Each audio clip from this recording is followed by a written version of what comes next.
Hey there everybody, I just wanted to post a quick update. I know I haven't done anything like this ever.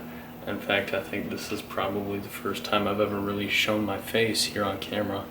But I just wanted to give an update about the Fiat and what's been going on about it. I was prepared to drop the engine in it yesterday so that I could have the entire front end sit down a little bit in order for me to fit the shocks in so they'd sit down and be able to reach that lower bracket. And I made a mistake.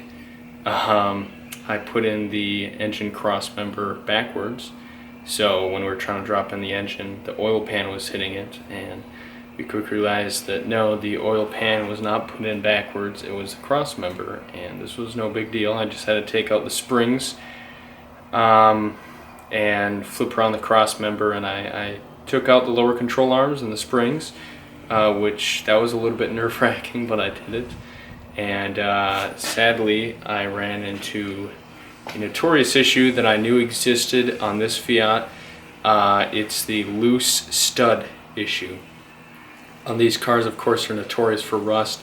This one, no different. It's from Minnesota originally, so it's awful.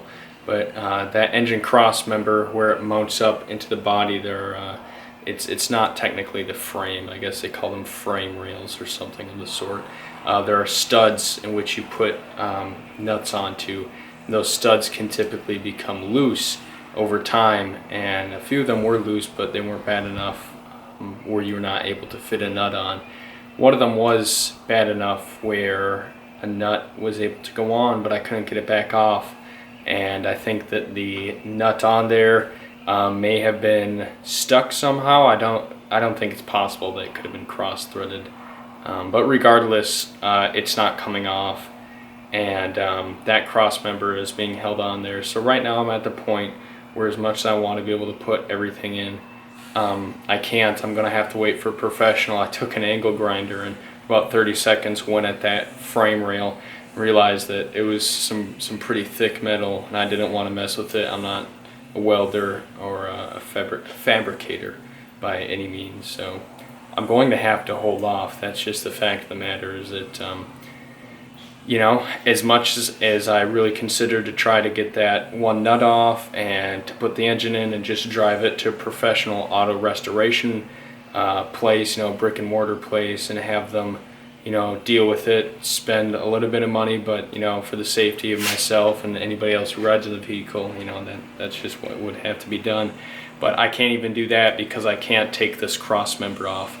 So in the meantime, you know, I have a ton of content. I have one video that's about halfway done, and then I have the front end suspension, which I haven't even started, and that's loads and loads and loads of content that I've yet to edit.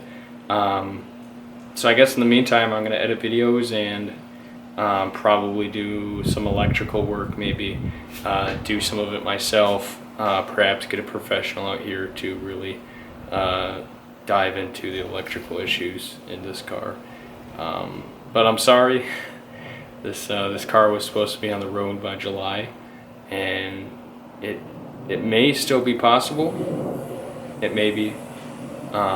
Since it's June right now, I can have this cross member issue done within the next 2 weeks, and really I'm really, you know, really crossing my fingers here that that's what's going to happen, is I can find somebody who's really good at their job, and they can come here, you know, put brand new studs in, not charge me an arm and a leg, and I can get this done with in 2 weeks and then put the engine in. But regardless, I just wanted to give an update. I'm not dead. This thing is still being worked on. Also in July, I'm leaving back to my home state of Minnesota, of course, hence the name of this channel, and I'm going to be grabbing the 73 Volkswagen along with a Yamaha motorcycle that I have up there. So those are 2 extra money pits that I can have sitting in the garage, which has no space in it currently. So again, I just want to give a quick update. I hope all of you guys are understanding. If you guys have any recommendations for good mobile welders or mobile fabricators in Central Texas, in and around, I'm in Copperas Cove, which is right outside of Fort Hood, please put that in the comments. Be sure to like and subscribe, all that good stuff. And as always, guys, have a good one. Make sure it's better than mine.